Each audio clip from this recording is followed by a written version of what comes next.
Tu vas demander à Dieu de te parler ce matin. Tu vas disposer ton cœur à recevoir la parole de Dieu, à recevoir la sémence de Dieu ce matin pour ta destinée, à recevoir la portion de l'onction ce matin, à expérimenter la visitation divine ce matin, ce matin, ce matin. Oh, Shadalabrosh. Remplis ces lieux, Dieu de grâce. Sature ces lieux de ta gloire, de ta puissance.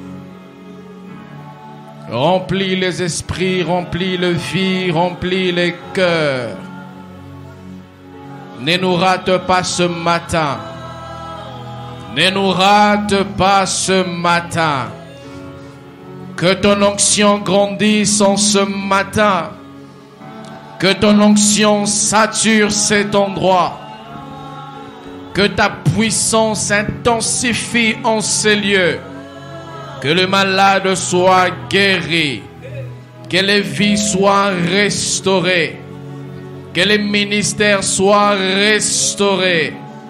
Au nom de Jésus-Christ de Nazareth. Je m'abandonne à toi, Père Saint. Je ne sais pas parler. Parle au travers de moi. Il y a une famille, un homme, une femme qui attend de recevoir de toi quelque chose. Rien ne peut sortir de moi si toi tu n'investis pas ce matin dans ma vie. Je me recommande à toi. Loin-moi pour être à la hauteur de ces tâches. Merci parce que tu descends ce matin au milieu de nous. Au nom de Jésus. Gloire à toi, Seigneur. Bénis ta parole. Dans le nom puissant de Jésus-Christ. Amen. On me garde le même son. J'aimerais nous inviter de rester debout. Nous allons lire 3 portions des Écritures. La première portion, les 2 premières portions, nous sommes dans l'Ancien Testament, Ruth chapitre 1, le verset 1 à 8.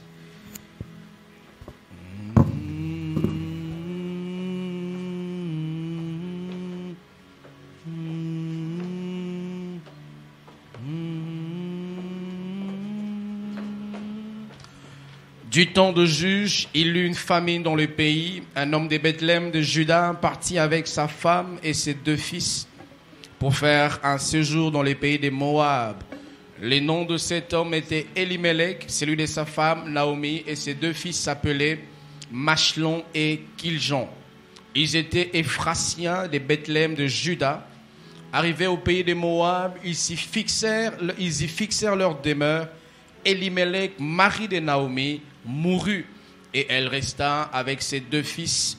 Ils prirent des femmes moabites, dont l'une s'est nommée Orpa et l'autre Ruth, et ils habitèrent là environ 10 ans. Machlon et Kiljon moururent aussi, tous les 2, et Naomi resta privée de ses 2 fils et de son mari. Puis elle s'éleva, et elle et ses belles-filles, afin de quitter les pays de Moab, car elle a appris au pays de Moab que l'Éternel avait visité son peuple et lui avait donné du pain. Si c'est ta Bible souligne ce verset 6, elle sortit du lieu qu'elle habitait, accompagnée de ses 2 belles-filles, et elle s'est mise en route pour retourner dans les pays de Juda, donc à Bethléem. Nous lisons Juge chapitre 13, le verset, à partir du 2e verset. Il y avait un homme de Tsoréa de la famille des Danites et qui s'appelait Manoach. Sa femme était stérile et n'enfantait pas. D'autres versions disent sa femme était stérile parce qu'elle ne pouvait pas avoir des enfants. Un ange de l'Éternel apparut à la femme et lui dit: voici, tu es stérile et tu n'as point d'enfant. Tu deviendras enceinte et tu enfanteras un fils. Maintenant, prends bien garde et ne bois ni vin ni liqueur forte et ne mange rien d'impur, car tu vas devenir enceinte et tu enfanteras un fils. Le rasoir ne passera point sur sa tête parce que cet enfant sera consacré à Dieu dès les ventres de sa mère. Et ça sera lui qui commencera à délivrer Israël de la main des Philistins. La femme alla dire à son mari, un homme de Dieu est venu vers moi. Et il avait un aspect d'un ange de Dieu, un aspect redoutable. Je ne lui ai point demandé d'où il était et il ne m'a pas fait connaître son nom. Mais il m'a dit, tu vas devenir enceinte et tu enfanteras un fils. Et maintenant, ne bois ni vin, ni liqueur forte et ne mange rien d'impur.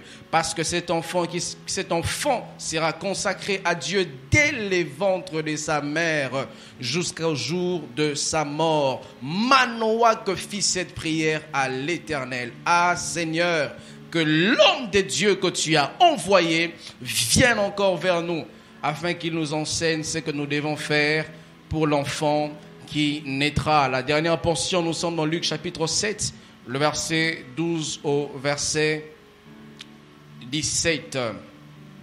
Luc chapitre 7, le verset 12 au verset 17, la Bible dit, « Lorsqu'il fut près de la porte de la ville, voici, on portait en terre un homme mort, fils unique de sa mère qui était veuve, et il y avait avec elle beaucoup de gens de la ville.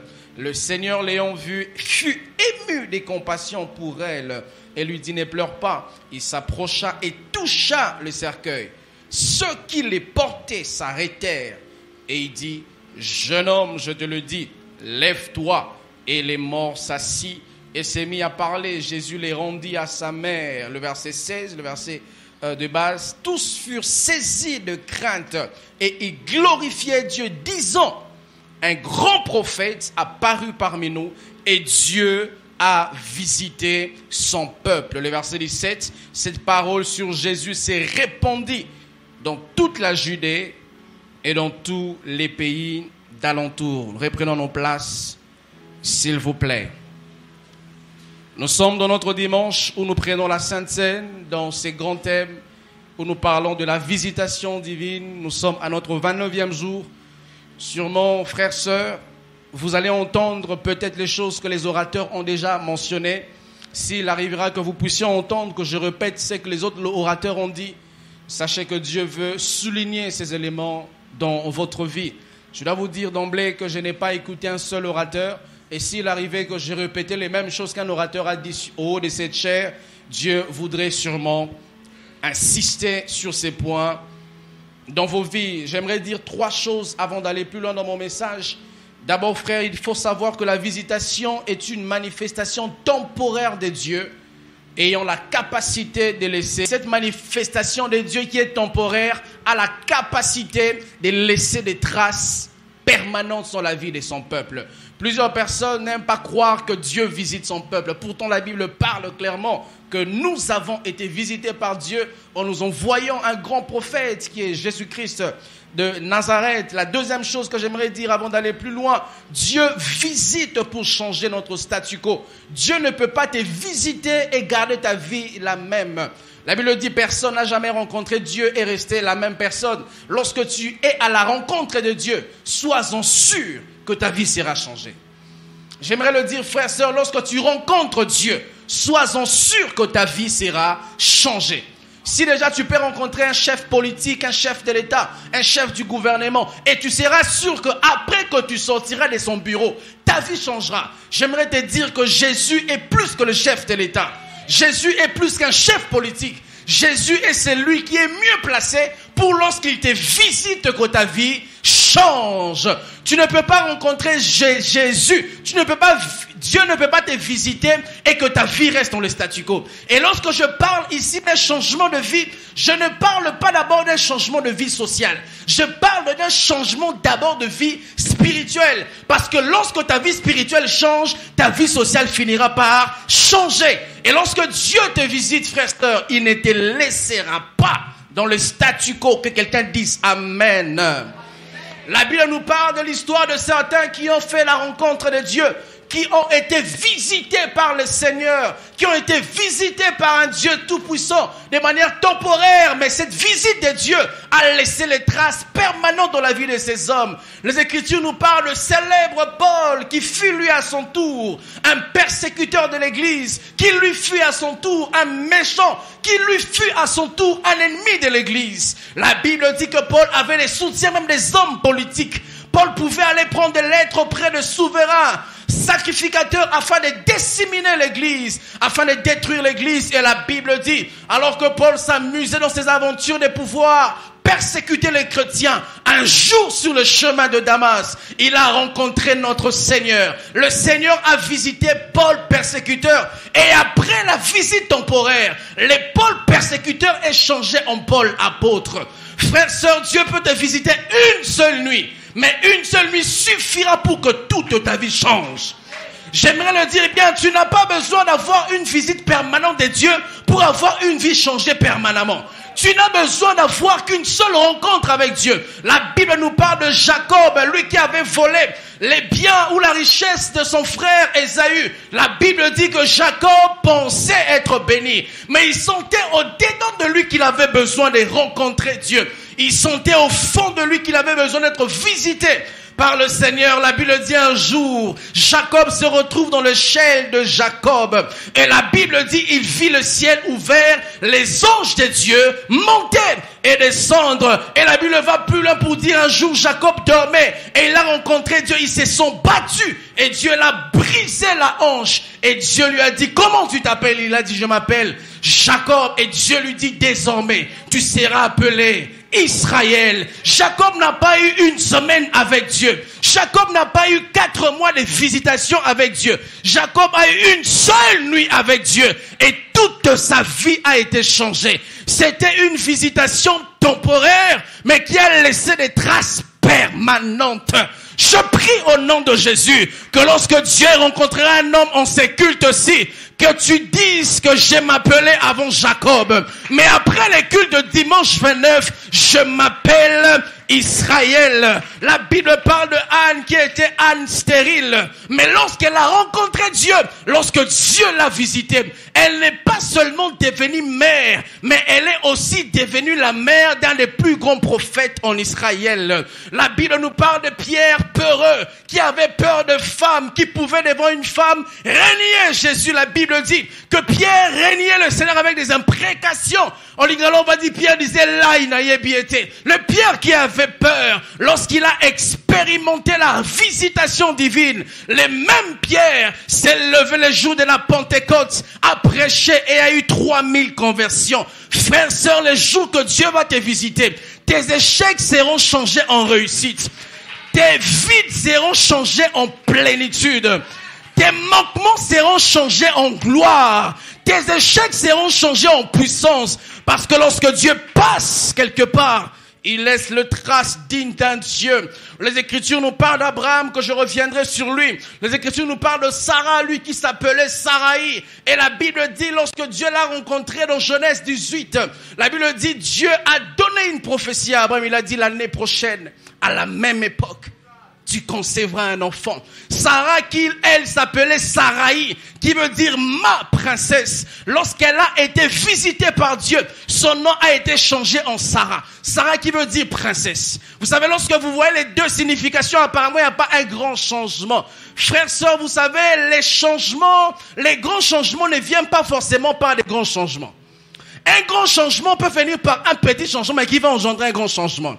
Vous savez, lorsqu'on t'envoie de l'argent depuis l'Europe, ton nom, mon nom c'est Marco Macolo, mais on écrit Marco Macola. C'est toujours moi. Mais le fait qu'une des lettres de mon nom est modifiée, c'est un grand changement. Et on ne peut pas me délivrer l'argent qui m'est dû. Pas parce que ce n'est pas moi, c'est bien moi. Mais il y a eu un petit changement qui a apporté un grand changement. Frères, sœurs, lorsque Dieu te visite, ça peut avoir l'impression que c'est un petit changement. Mais sois-en sûr, laisse le temps passer. Tu verras les résultats de ces petits changements. Et Sarah, elle s'appelait Saraï, qui voulait simplement dire ma princesse. Et lorsqu'elle a été visitée par Dieu, elle s'appelait désormais Sarah, qui veut dire princesse. Vous savez, lorsque Dieu veut changer ta vie, il commence d'abord à changer ton identité. Sarai voulait dire ma princesse, ça veut dire elle était une princesse qui appartenait dans un enclos. Elle était dans un 4 murs. Or, Sarah était l'épouse d'un homme qui n'était pas dans le 4 murs de l'église. Sarah était l'épouse de celui qui était appelé le père d'une multitude. Ça veut dire Sarah ne devait pas être une femme qui portait une identité qui limitait son impact. Et Dieu a changé le nom de Sarai, de ma princesse, en Sarah qui veut dire princesse. Ça veut dire les pronoms possessifs ma princesse devaient laisser la place à une expansion de la grâce que Dieu avait déposée en Sarah. Est-ce que je me fais comprendre ce matin? Et lorsque Dieu veut changer ta vie, frère, il commencera d'abord à changer ton nom. Et quand Dieu change ton nom, même si tu ne vois pas ta vie changer, sois sûr que bientôt ta vie changera. C'est un peu lorsque tu vois les motards présidentiels passer, même si tu n'as pas vu les présidents, sois sûr que le président passera. Et lorsque tu vois Dieu commencer à changer tes habitudes, tu te réveilles maintenant le matin où tu pries, tu n'aimes plus trop la vie de péché, tu as maintenant l'envie de jeûner, de prier, de craindre Dieu, même si tu ne vois pas les choses qui correspondent aux gens qui craignent Dieu. Sache que c'est les motards qui annoncent le président. Même si tu ne vois pas les présidents passer, sache que le président passera. Même si tu ne vois pas ta vie être changée, sache que Dieu changera ta vie. Que quelqu'un dise Amen. Et la troisième chose que j'aimerais dire avant d'aller plus loin, c'est que nos vides et nos manques attirent la visitation de Dieu. Jésus est en train de parler, il dit, les docteurs n'est venu que pour ceux qui sont malades. Donc si tu n'es pas malade, tu n'as pas accès à vivre la visitation d'un médecin. Et lorsque tu es un homme qui est rempli de vides, rempli de manques, tu es au bon endroit et à la bonne position. Lorsque tu es là, tu n'as pas de travail, tu es au bon endroit et à la bonne position. Lorsque tu es là, tu es chômeur, tu n'as pas de mariage. Ma soeur, tu es au bon endroit et à la bonne position. Parce que Dieu ne peut pas remplir un vase rempli. Dieu se plaît à remplir les vases vides. Le fait que ton vase soit vide, cela va attirer la visitation de Dieu. J'aimerais dire à quelqu'un, ne te plains plus de tes manques. Ne te plains plus de tes imperfections. Dis à Dieu, Seigneur, la Bible dit au commencement, la terre était informe et vide. Et l'informe et le vide a attiré la visitation de Dieu. Et la Bible dit que l'Esprit de Dieu s'est mouvé au-dessus des eaux. Et lorsque l'Esprit de Dieu s'émeut, Dieu finira par prophétiser. La Bible dit Dieu a commencé d'abord à se mouvoir par le Saint-Esprit. Ensuite, Dieu a commencé à prophétiser que la lumière soit. Et la Bible dit que la lumière n'avait pas désobéi. La Bible dit que la lumière fut. Lorsque Dieu parle, même si tu es issu d'une famille de chefs coutumiers, les chefs coutumiers finiront par se fléchir. Lorsque Dieu parle à ton sujet, même si tu vis dans un quartier des sorciers, les sorciers finiront par se fléchir. Lorsque Dieu parle, même si ton père n'est pas d'accord, ton père n'est pas Dieu, ton père n'est pas le cousin de Dieu, ton père n'est pas le petit frère de Dieu, l'oncle n'est pas le neveu de Dieu, l'oncle finira par se fléchir. Je le déclare au nom de Jésus, que la lumière soit. Dites Amen. La visitation divine a une double émanation. Ça veut dire, lorsque Dieu nous visite, soit cette visitation vient de son propre gré, soit cette visitation est attirée par l'homme. Lorsque Dieu viendra te visiter, soit tu vas l'attirer par ta prière, soit tu ne vas pas l'attirer, lui-même il viendra vers toi. La Bible nous parle de plusieurs hommes qui ont été visités par le Seigneur. Certains ont été visités par Dieu parce que leur peine a attiré Dieu. Mais pour d'autres, Dieu s'était décidé. Vous savez, frère, lorsque Dieu décide de te visiter, personne ne peut l'en empêcher. Lorsque tu habites dans un quartier, il y a des koulouna, frères, sœurs. Si le chef de l'État visite ta vie, les koulouna finiront par cesser leurs troubles. Et lorsque tu habites dans le ténèbre, même si dans votre famille, les gens ne se marient pas, même si dans votre famille, les gens ne travaillent pas, intelligent mais pas d'emploi, intelligent mais pas de progrès, si Dieu se décide de visiter ta vie, il viendra avec l'escorte divine. Lorsque le chef de l'État vient dans ton quartier, il vient avec l'escorte présidentielle. Et lorsque Dieu vient te visiter, il vient avec l'escorte divine. Même les démons qui te tourmentaient, tu ne vas même pas les chasser. Eux-mêmes sentiront la présence du roi. Ils sentiront la présence du grand Dieu.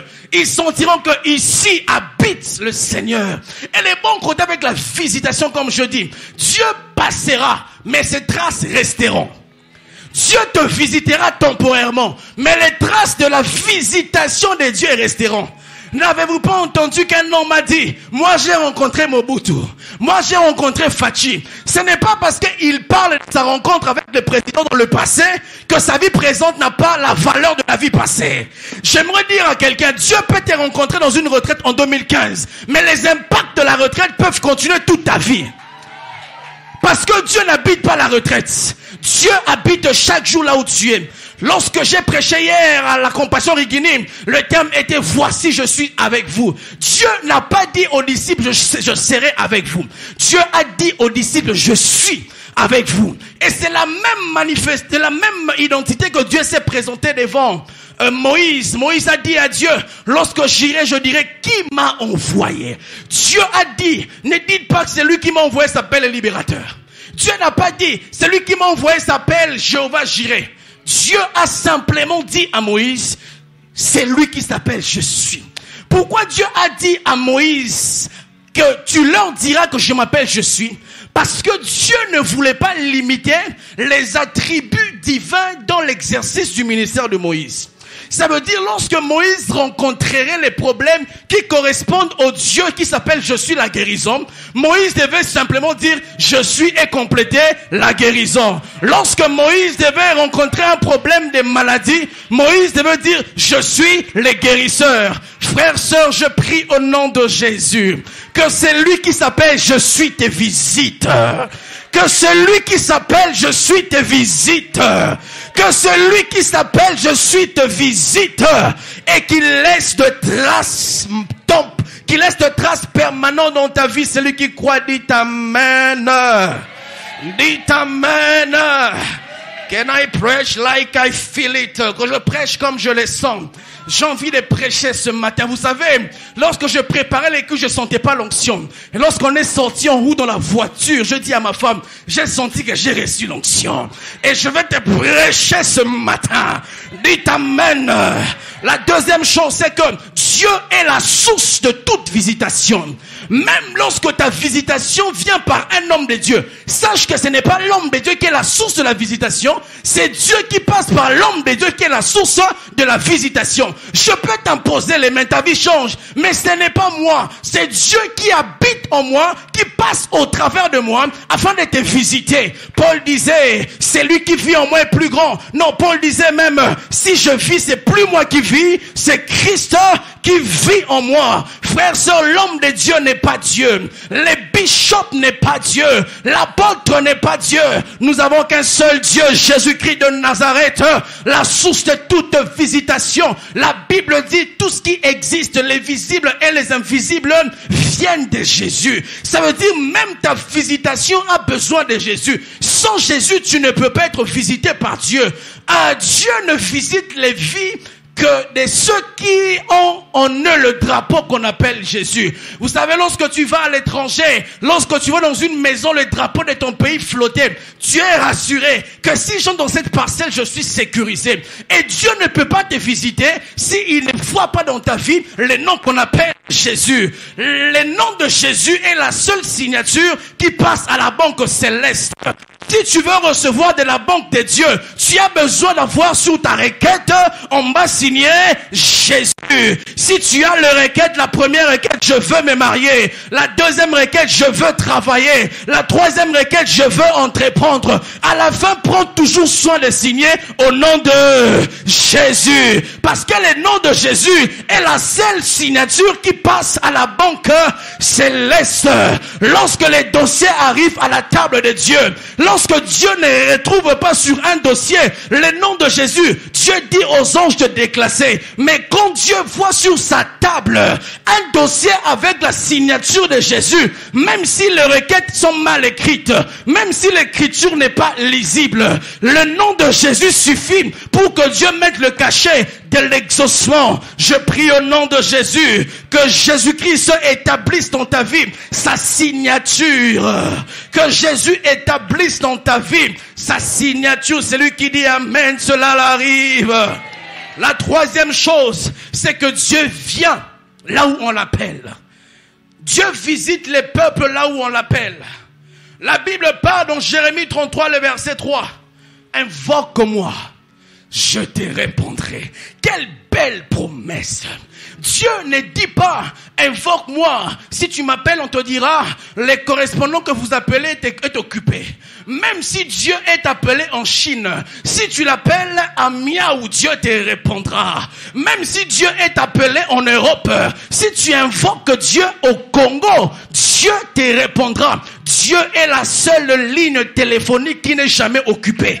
Même si ton frère prie Dieu, sache que la ligne de ton frère est dans son couloir. Et lorsque tu vas invoquer Dieu, tu n'entreras pas dans le couloir de ton frère. Tu seras dans ton couloir. Vous savez, lorsque nous faisons nous remarquons les sports d'athlétisme, lorsque les athlètes sont en train de courir, chaque athlète est dans sa ligne. Même si l'autre me dépasse, il ne me dépasse pas. En réalité, il court dans sa ligne. Même si l'autre est béni, il n'a pas pris ma bénédiction. Ma bénédiction ne se retrouve pas dans la ligne de mon frère. Ma bénédiction est dans mon couloir. Dieu me donnera de la vitesse nécessaire afin de courir aussi et d'atteindre ce que Dieu a réservé pour moi. Lorsque Dieu bénit mon frère, ce n'est qu'un signe pour me prouver que le Dieu qui a béni à gauche peut bénir à droite. Le Dieu qui a béni hier peut bénir aujourd'hui. Le Dieu qui a béni aujourd'hui peut bénir demain. La Bible dit Jésus-Christ est le même hier, aujourd'hui et demain. Si hier il a béni, aujourd'hui il peut bénir. Si aujourd'hui il peut bénir, demain, il va bénir.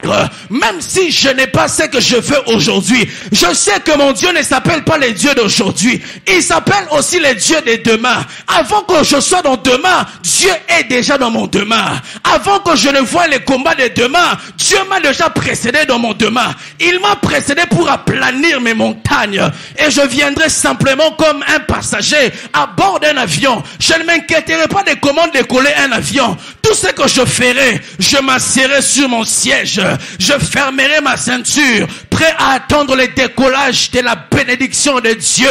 Frères, sœurs, Dieu va te visiter ce matin.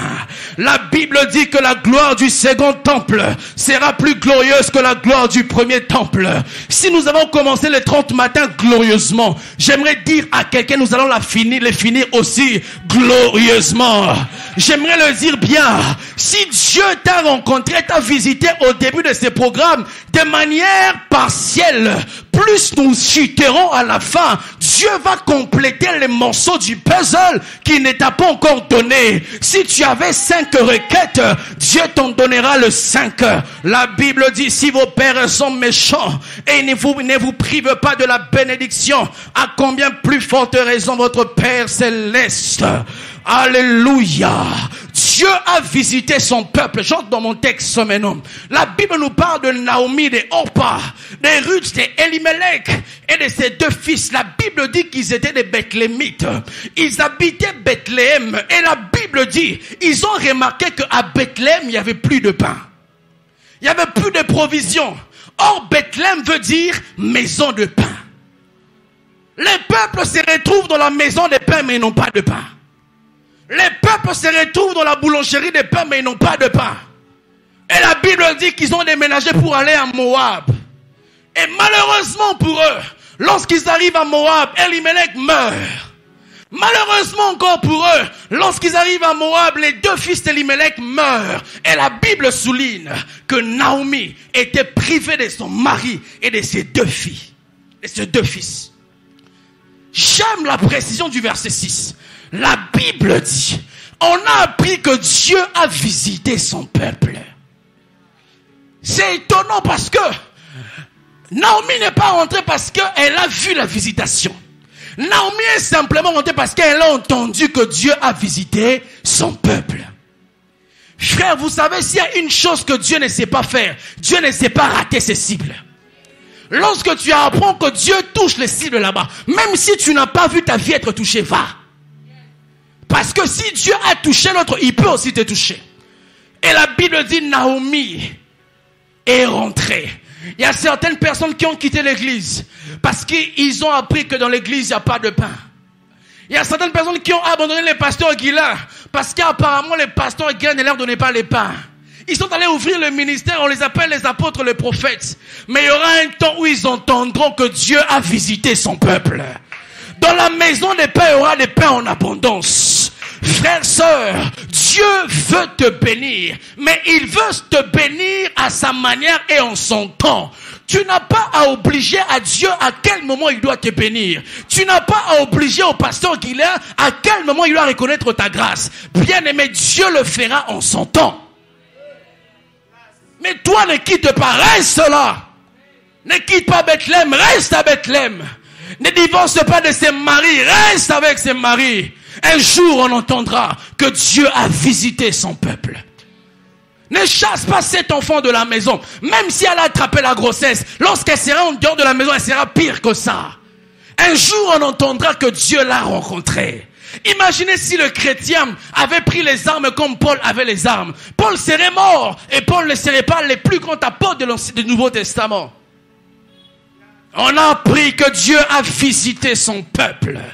On a appris que les pains qui manquaient hier est revenu à la maison. On a appris que l'onction qui était perdue hier est revenue à l'église. Même toi qui as rétrogradé, toi qui n'es plus comme ce que tu étais avant, toi qui craignais Dieu, toi qui ne te livrais pas au péché, les gens ne savent pas. Les gens te voient un frère qui chante, une sœur qui chante, un frère qui prêche, mais au-dedans de toi, tu sais qu'il n'y a plus de pain dans la maison des pains. Même s'il n'y a plus de pain dans la maison des pains, ne quitte pas la maison des pains. Il y aura un jour, Dieu va visiter la maison des pains. Ne rentre pas dans le monde, même si ta vie chrétienne n'est plus au standard élevé. Ne rétrograde pas dans le monde, même si ta femme n'est plus celle qu'elle était avant. Ne va pas voir les autres femmes en dehors de ta femme. Reste fidèle à ton mari, reste fidèle à ta femme. Il y aura un jour, le pain reviendra à Bethléem. Ce qui me rassure, Naomi, c'est que Bethléem ne s'appelle pas la maison des cailloux. Bethléem s'appelle la maison des pains. Même si les pains ne sont pas présents, les pains seront attirés à cause du nom de Bethléem. Tu as juré fidélité à ta femme, soumission à ton mari. Même si tu la vois changer, elle n'avait pas juré insoumission. Il n'avait pas juré infidélité. Reste dans ces mariages. Je ne sais pas pourquoi j'insiste dans ça. Reste dans ces mariages. Ne fais même pas monter dans ton cœur l'idée de divorcer. Il y aura un jour, les pains reviendront à Bethléem. Le texte de Juge que nous avons lu, la Bible dit un jour, Israël était accablé par les ennemis les Philistins. Et par la grâce de Dieu, Dieu a visité une famille. Je le dis bien, Dieu a visité la nation par une famille. Lorsque Dieu veut visiter une entité, il ne visite pas l'ensemble de l'entité. Il prend l'échantillon pour bénir toute l'entité.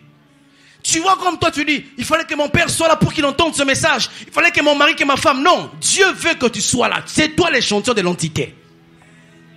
Et la Bible dit, Dieu a choisi la famille de Manoach. Manoach, c'est le père de Samson.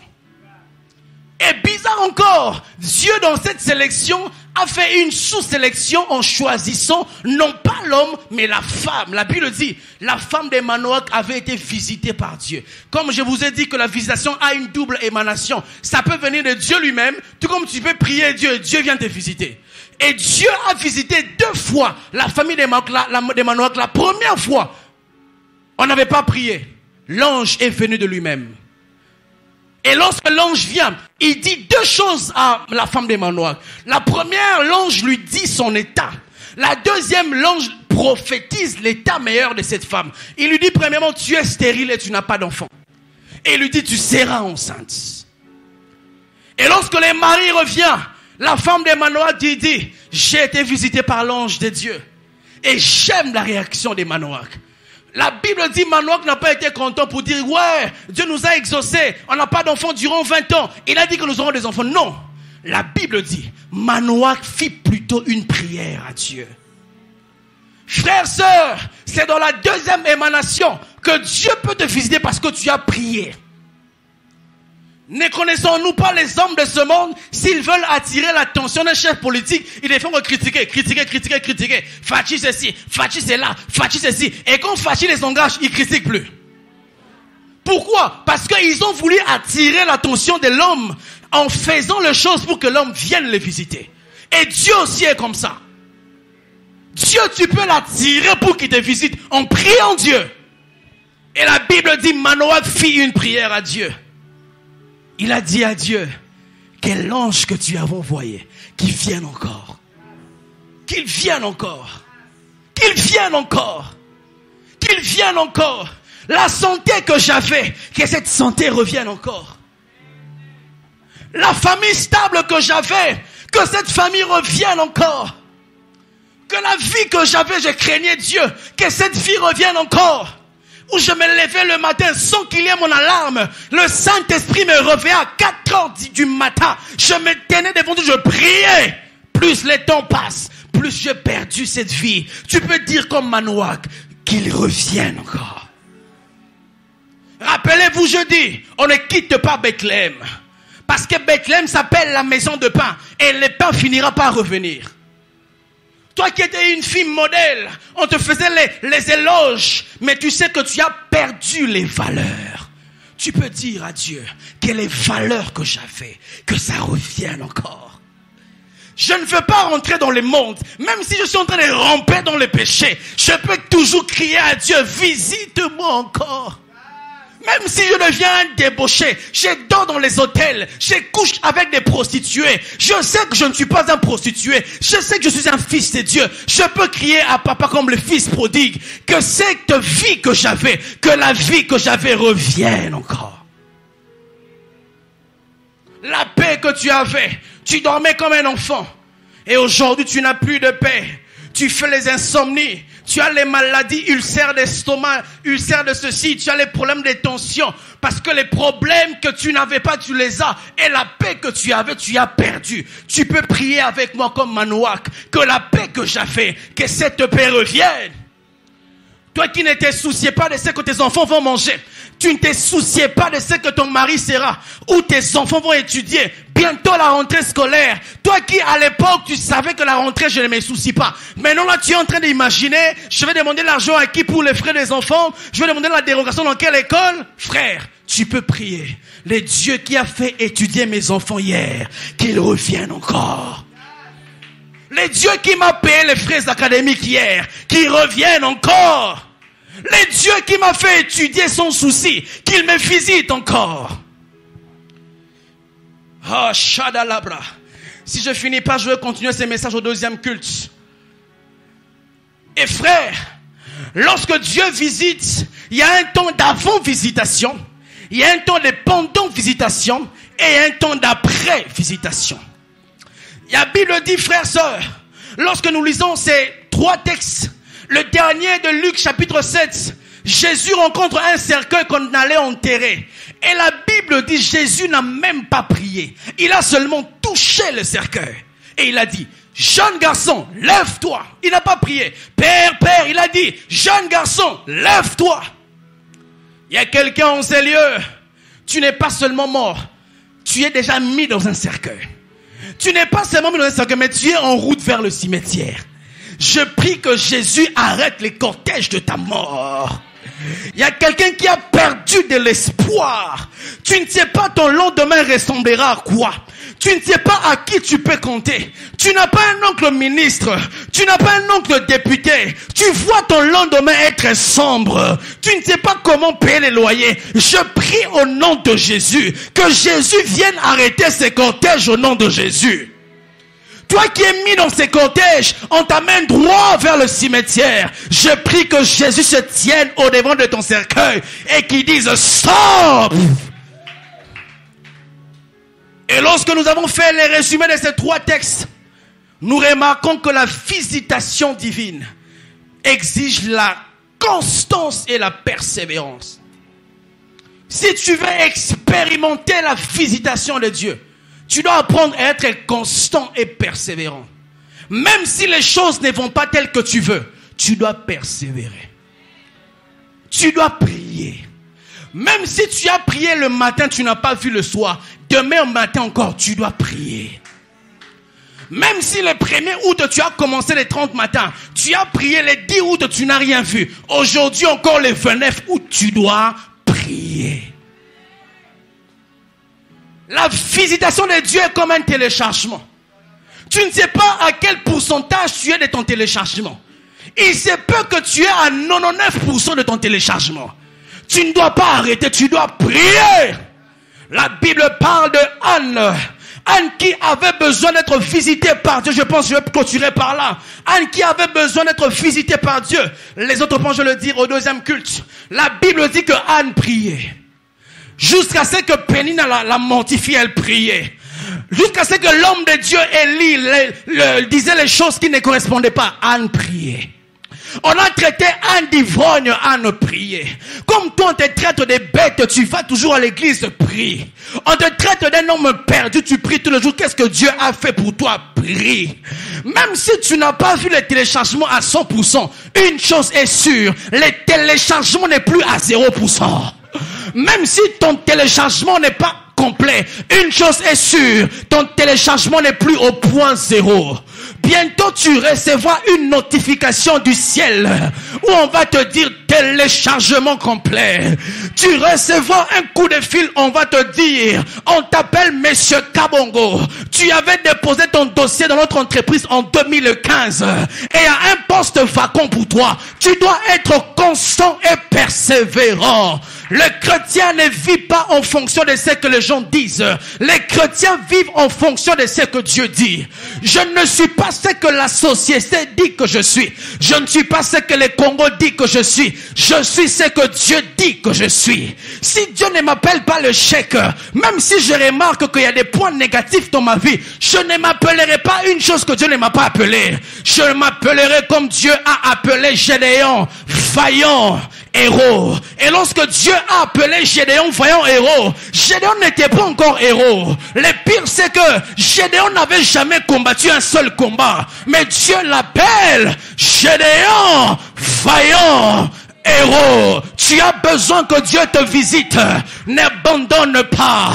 N'abandonne pas. Lorsque tu pleures dans ta chambre, essuie tes larmes. Sors avec une tête haute devant les gens. Dis que mon Dieu est vivant. Mon Rédempteur est vivant. Mon Rédempteur est vivant. Même s'il ne se lève pas en premier, il se lèvera même le dernier. La Bible dit, si la promesse tarde, attends-la, elle s'accomplira certainement. J'attends ma promesse.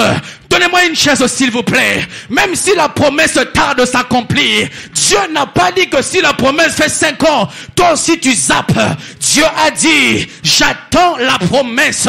Même lorsque je verrai la promesse que Dieu a fait à mes frères s'accomplir, que j'aurai besoin que Dieu garde mon cœur froid, afin de ne pas tomber dans les envies, afin de ne pas toucher à l'occultisme, afin de ne pas devenir un homosexuel, afin de ne pas devenir un masturbateur. Même si je vois que ceux avec qui on a étudié, ils ont le travail, ils ont le mariage, je ne vais pas coucher avec ma fiancée, je ne vais pas coucher avec mon patron. Je vais dire à Dieu, donne-moi la chaise de la patience. Même si la promesse tarde, la Bible dit, attends-la, elle s'accomplira certainement. Même si la chair veut que je me lève de la chaise de la patience, je veux dire à Dieu, au-delà de la chaise de la patience, ajoute-moi le scotch, que je ne me lève pas Donne-moi la chaise de la patience, parce que tu as dit dans ta parole, même si la promesse tarde, attends-la, elle s'accomplira certainement. Jésus n'a pas dit que la promesse s'accomplira probablement. Jésus n'a pas dit que la promesse peut rater ou ne pas rater. Jésus a dit, la promesse s'accomplira, elle s'accomplira certainement. Même si je suis âne, mortifié par Pénine, Dieu a dit, dans mon pays, il n'y aura pas de femmes stériles, ni celles qui avortent. La Bible dit, lorsque Dieu m'a créé, il a dit à l'homme, soyez féconds, multipliez-vous. Dieu ne m'a pas appelé à être dans la sécheresse spirituelle. Dieu ne m'a pas appelé à être dans la pauvreté. Il m'a pas appelé à être un lèche-pot des hommes. Dieu m'a dit au commencement, soyez féconds et multipliez-vous. Je sais que mon temps arrivera et je vous ai dit que la visitation de Dieu peut venir lorsque l'homme active Dieu, peut venir lorsque l'homme prie en d'autres langues. Dans ma chambre, même si mes larmes coulent, je prie Rakatalabakante, Iprokoto Subradakante Lebe. Même si je pleure dans ma chambre, je pleure en priant, je pleure en jeûnant, je pleure en intercédant, je pleure en criant. Je vais dire comme Bartimée, fils de David, aie pitié de moi. Fils de David, aie pitié de moi. Je ne vais pas suivre mon oncle, je ne vais pas suivre ma tante, je ne vais pas suivre mon mari, je vais suivre Jésus. Je vais pleurer devant Jésus, je vais crier à Jésus, Jésus fils de David, aie pitié de moi. Tu vas chanter avec moi un nouveau cantique. Tu vas célébrer avec moi un nouveau cantique. Je ne suis pas ce que tu me vois. Ce que je suis, Dieu le maîtrise. Laissez-moi encore un peu de temps. On m'appellera Anne maman. Laissez-moi encore un peu de temps. On m'appellera Abraham papa. Même si je suis stérile et je n'ai pas d'enfant, on m'appellera Manoach papa et Salomon. Papa et à Samson. La Bible dit que Manoach n'avait pas d'enfant parce qu'il était stérile. C'est lui qui m'a rendu stérile et c'est lui qui peut me rendre fécond. Si Dieu m'a rendu stérile, lorsque je prie à Dieu, il peut me rendre aussi fécond. Je prie au nom de Jésus que la main de Dieu vienne sur cette église et que Dieu vienne changer de saison. Que Dieu vienne changer de saison. Que Dieu vienne changer de saison. Et toi qu'on appelait stérile, que Dieu change. Que Dieu change. Que Dieu change.